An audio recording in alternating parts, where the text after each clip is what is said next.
একজন ইহুদি ব্যক্তির ঘটনা শোনেন।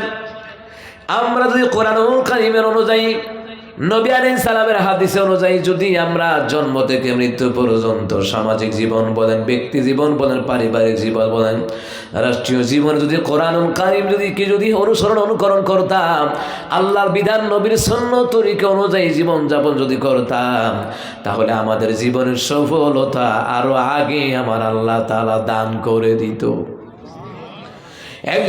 একজন ইহুদি একজন ইহুদি স্বামী একদিন দেখলো মক্কার কাবাগর কিনারায় হাজার লোক ভিড় জমাচ্ছে। দৌড়াইয়া গেলেন, যাওয়ার পরে শুনতেছেন নবী ওয়াজ করতেছে, সাহাবাই কারামদের সামনে আলোচনা করেছেন। সাহাবীরা, তোমরা স্বামী স্ত্রী কখনো ঝগড়ার মাধ্যমে কঠিন সিদ্ধান্ত নিও না। কিসের মাধ্যমে? তালাকনামা হয় কিসে? ঝগড়া নাই, ভালোবাসায়। ইহুদি স্বামী গিয়ে দেখলেন মক্কা মুআজ্জামায় নবী আলাইহিস সালামের চতুর্দিকে শত শত সাহাবীরা ভিড় জমাচ্ছে। নবী ওয়াজ করে, সাহাবীরা মনোযোগ দিয়ে শুনে। আমার রাসূল যখন ওয়াজ করতেন, কোরআন তেলাওয়াত করতেন, হাদিসের বাণী পাঠ করতেন, সাহাবীদের মাথাও লড়াইতো না। এত মনোযোগ সহকারে স্ট্যাচু, মূর্তির মতো মনোযোগ দিয়ে নবী আলাইহিস সালামের জবান থেকে কোরআন তেলাওয়াত, হাদিসের দর্স, কোরআনের দর্সগুলি শুনতেন। অনেক সময় পাখিরা মনে করতো কোনো বস্তু মনে হয়, তাদের মাথার মধ্যে বসে যেত, এত মনোযোগ। সুবহানাল্লাহ বলবেন না? তা আপনি বলবেন, হুজুর মনোযোগ দিয়ে কোরআন সুন্নাহ আলোচনা শুনলে কি হবে? রাসূল কই, তার ঈমানে নূর পয়দা হবে। আর জোরে কোন সুবহানাল্লাহ। এমন কি আল্লাহ তাআলা কোরআন সুন্নাহ আলোচনা শ্রবণ করার কারণে আল্লাহ তাআলা তার গুনাহগুলি পর্যন্ত মাফ করে দেয়। ইয়াগফিরু লিমান ইয়াশা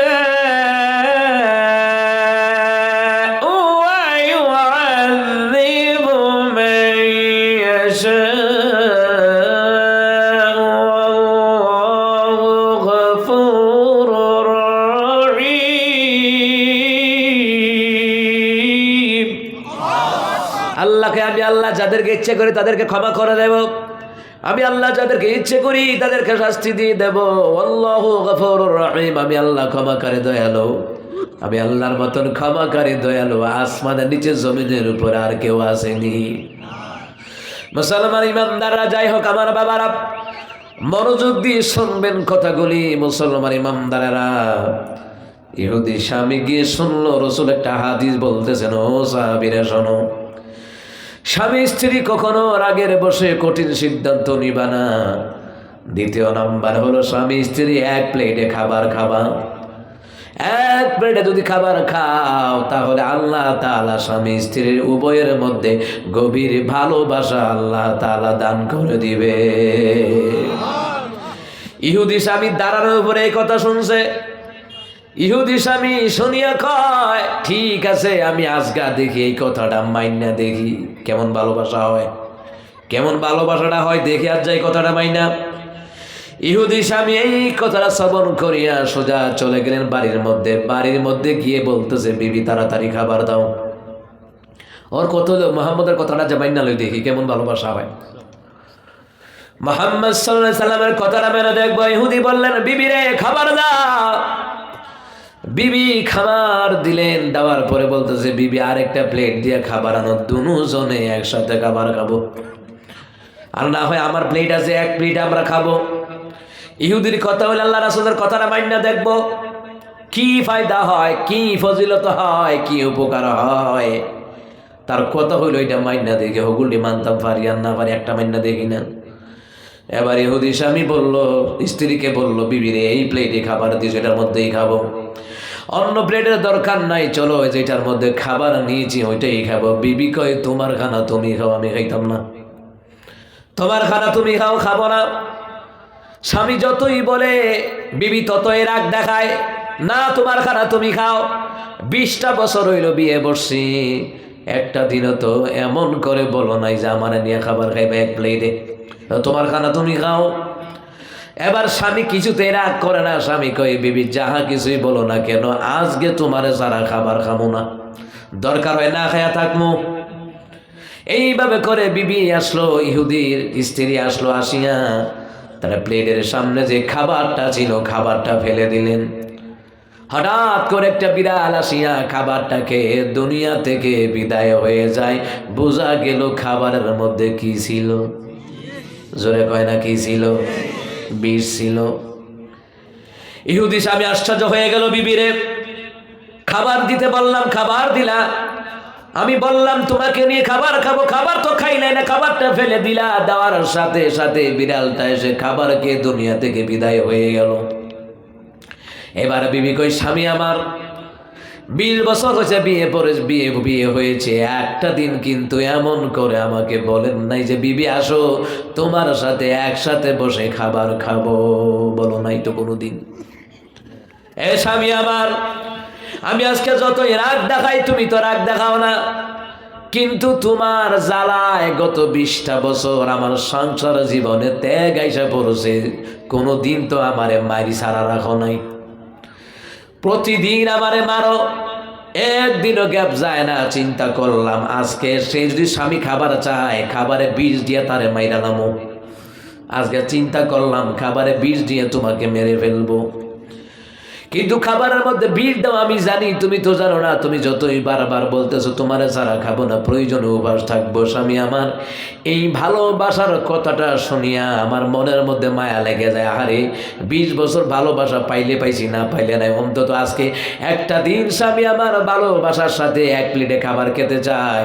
ওই স্বামীটারে তো আমি বিষযুক্ত খাবার খাওয়াইতে পারি না, এই জন্য খাবারগুলি আমি জমিনে ফেলে দিলাম। জোরে কোন আল্লাহু আকবার। ইহুদি স্বামী আমার বিবির ডান হাতে চাইপা ধরছে, বিবি চলো মুহাম্মদের কাছে যাই। আজকে মুহাম্মদের একটা কথায় আমার জীবনটা বেঁচে গেল। যদি মুহাম্মদের প্রতিটি কথা মানতাম আমার জীবনে আরো আগেই শান্তি ফিরে আসতো। আল্লাহু আকবার। দৌড়াইয়া স্ত্রী কিনে রাসূলুল্লাহর দরবারে চলে যায়। রাসূল আমার, সারা জীবন আপনার বিরোধিতা করেছি আবু জাহেলের কথায়। কার কথায়? আমার দেশে আবু জাহেল আসেনি, আবু জাহেলের উপরেটা আছে, যাদের কথায় গত 16টা বছর আলেমদেরকে রাজাকার, জঙ্গি, মৌলবাদ বলে পর্যন্ত অপবাদ দিত। কথা কন না কে?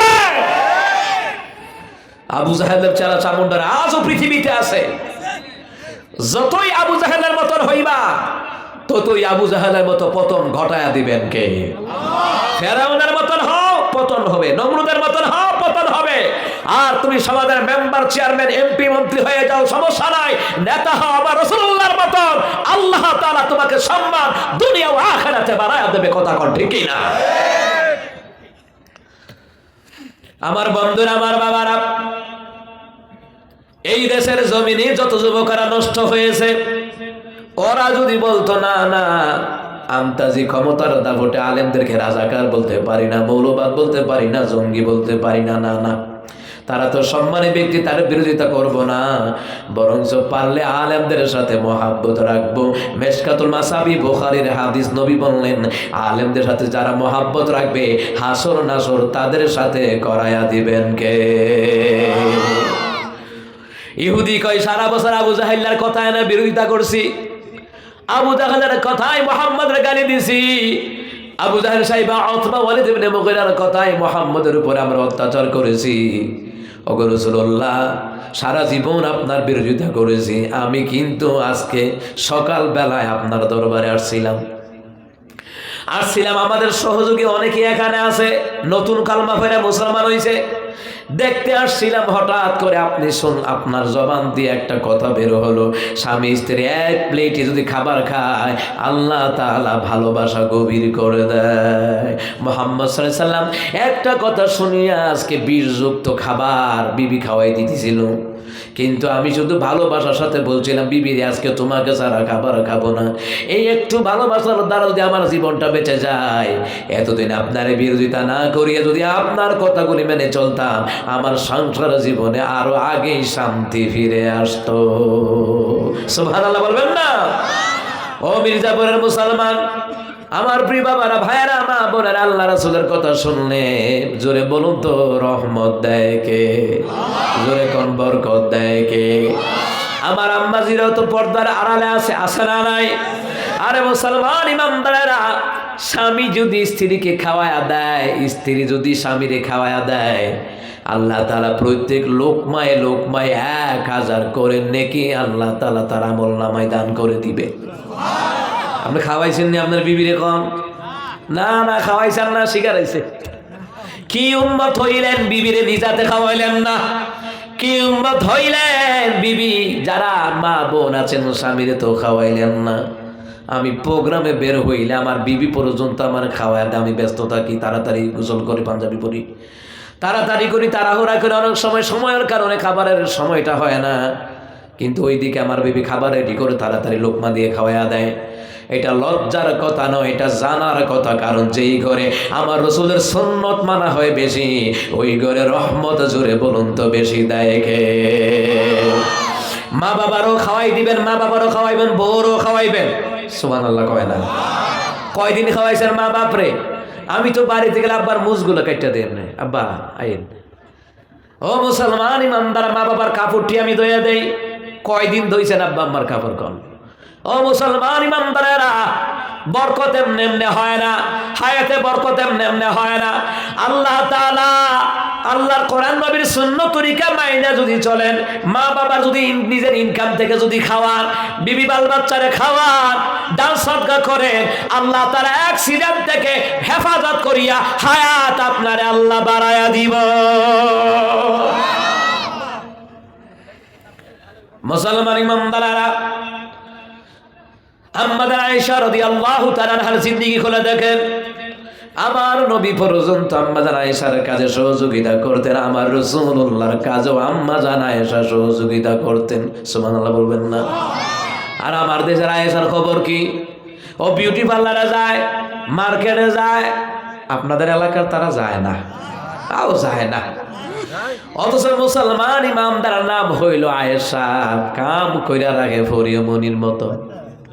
কথা কয় না দি? ঠিক নি? নাম হইল খাদিজা, কাম করে অটু বিশ্বাসের মতো। অপু বিশ্বাস কই না আমি, অটু বিশ্বাস। জামাই ছাড়া যারা মার্কেটে দোকানপাটে ঘোরাঘুরি করে, এটি চাই না অটু রিক্সার মতো। কথা কন ঠিক কিনা? মুসলমান ইমামদারা পর্দা নাই, নামাজ নাই, রোজা নাই, রাসূলের সুন্নাত তরিকার জিন্দেগি নাই। ব্যক্তি জীবন, পারিবারিক জীবন, রাষ্ট্রীয় জীবনে আল্লাহর বিধান নবীর তরিকা মানা হয় না, ওই ঘরেও রহমত পাওয়া যায় না। কথা কোন ঠিক কিনা?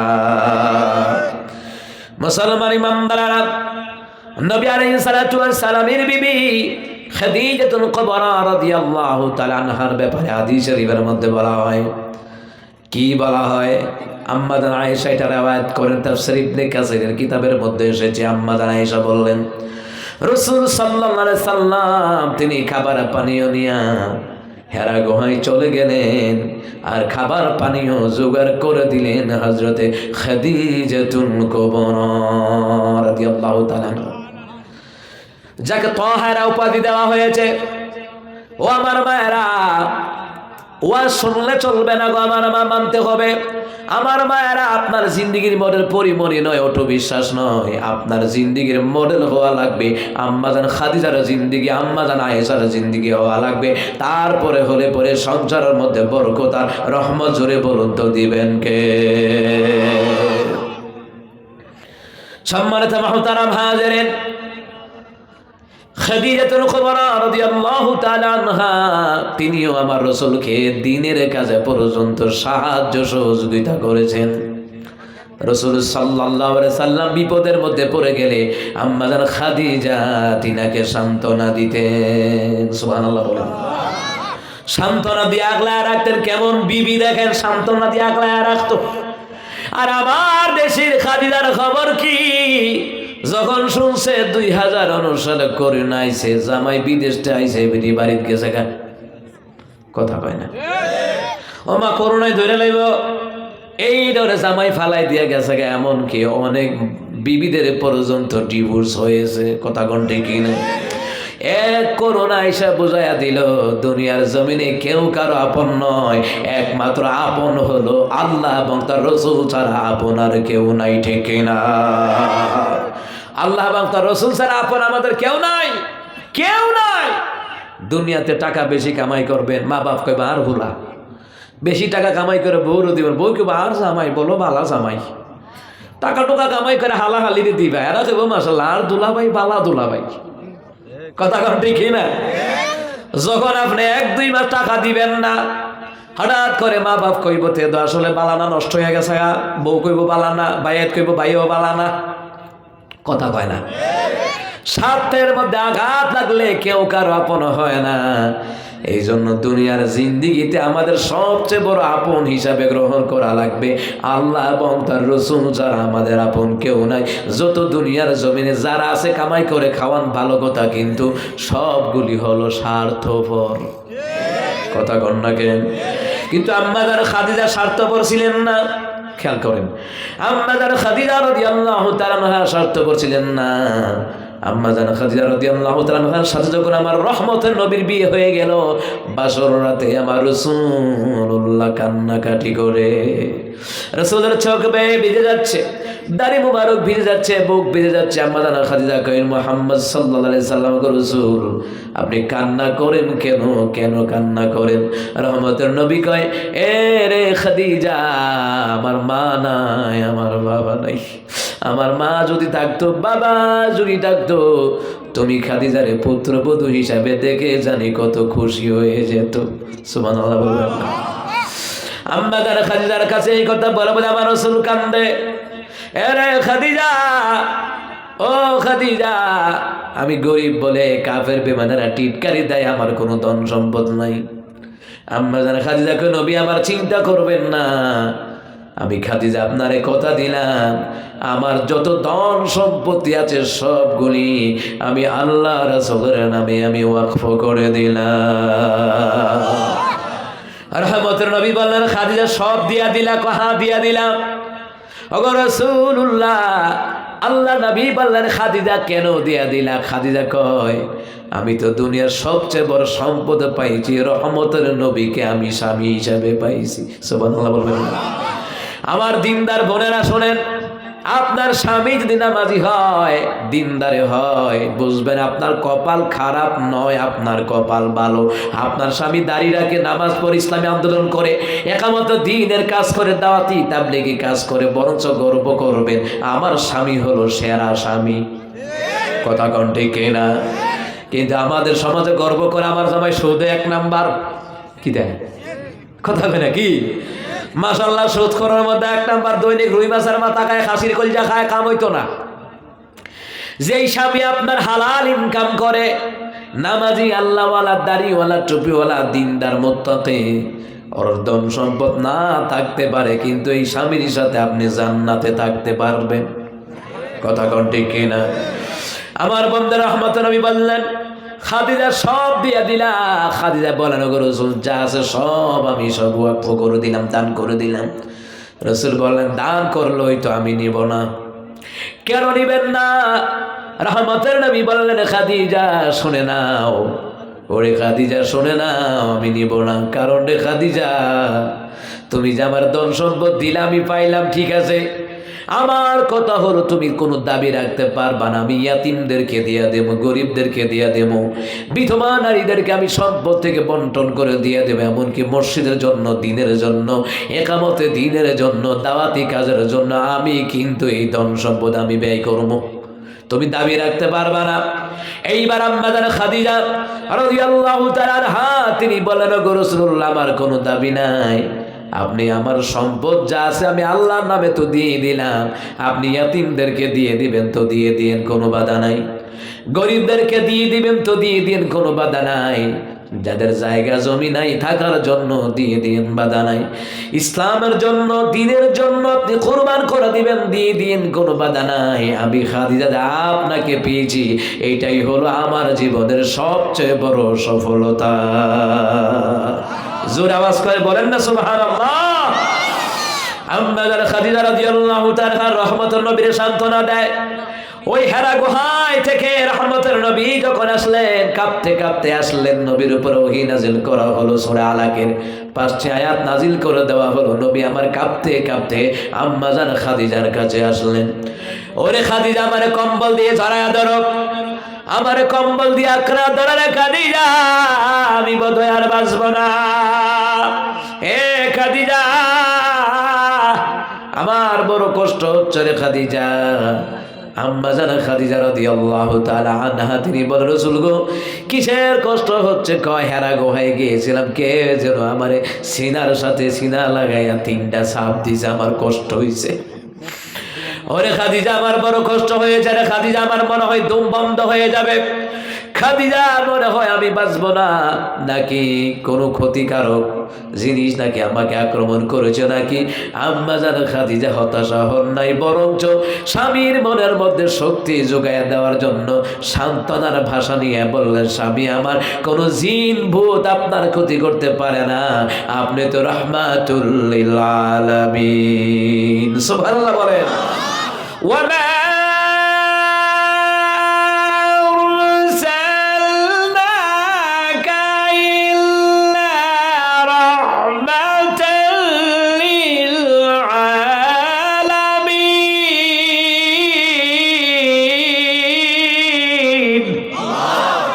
আল্লাহ তাআলা বলেন, ওগো রাসূলুল্লাহ আমি অবশ্যই আপনাকে দুনিয়ার জমিনে প্রেরণ করেছি, গোটা বিশ্ববাসীর জন্য রহমত হিসাবে প্রেরণ করেছি।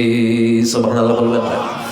আম্মা যারা খাদিজা কই, নবী আপনি তো মানবতার নবী, মানুষের বিপদে আপনি আগায়া যান, মানুষের মুসিবতে আপনি আগায়া যান, বিধবা নারীকে আপনি জায়গা দেন, আশ্রয় দেন, গরিবদেরকে জায়গা দেন, আশ্রয় দেন। গো রাসূলুল্লাহ আপনি তো কখনো, আপনাকে কোনো জিন ভূত কখনো ক্ষতি সাধন করতে পারে না। গো রাসূলুল্লাহ, রাসূল গো চলেন চলেন আপনাকে নিয়ে যায় আমার চাচতো ভাই ওয়ারাকা বিন নাওফালের কাছে। যেমন কেমন বিবি, বিবি হইলেই সারে না, কাজে কর্মে বিবির পরিচয় দেওয়া লাগে।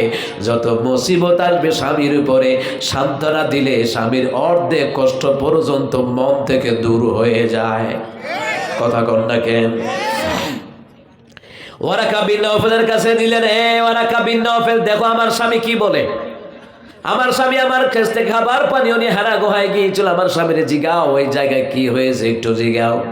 ওয়ারাকা বিন নাওফাল তাফসীর ইবনে কাসির কিতাবের মধ্যে বলা হয়, ওয়ারাকা বিন নাওফাল মনে রাখবেন তিনি তাওরাতের হাফেজ, জবুরের হাফেজ, ইংরেজির হাফেজ। Waraqa bin Nawfal, Waraqa bin Nawfal বলে মুহাম্মদ সাল্লাল্লাহু আলাইহি সাল্লাম বলেন না ওই জায়গায় কি হয়েছে। রহমতুল নবী সব বিবৃতি দিলেন। ওয়ারাকা বিন নাওফাল বললেন কি বলা হয়েছে ওই জায়গায়। রহমতুল নবী বললেন যেই কথাগুলি বলা হয়েছে আমার মনে আছে। ওয়ারাকা বিন নাওফাল বললেন মুহাম্মদ আপনি বলুন কি কি বাক্যগুলি বলা হয়েছে, আপনাকে চাপ দেওয়া হয়েছে। এবার রহমতুল নবী বললেন, ও ওয়ারাকা বিন নাওফাল হেরা গুহায় যখন গেলাম ধ্যানমগ্ন হয়ে থাকলাম, আপনার বোন খাদিজার কাছ থেকে খাবার পানীয় নিয়ে গেছিলাম, কারণ ওখান থেকে দৈনিক 3 বার নেমে নেমে খাবার খাওয়ার কোনো সুযোগ নাই। মক্কা থেকে 7000 ফিট উপরে হলো হেরা গুহায়, যারা গিয়েছেন মক্কা মদিনায় 7000 ফিট উপরে হেরা গুহায় উঠতে বড় কষ্ট হয়, অনেক যুবকরা পর্যন্ত ওই জায়গায় উঠতে পারে না।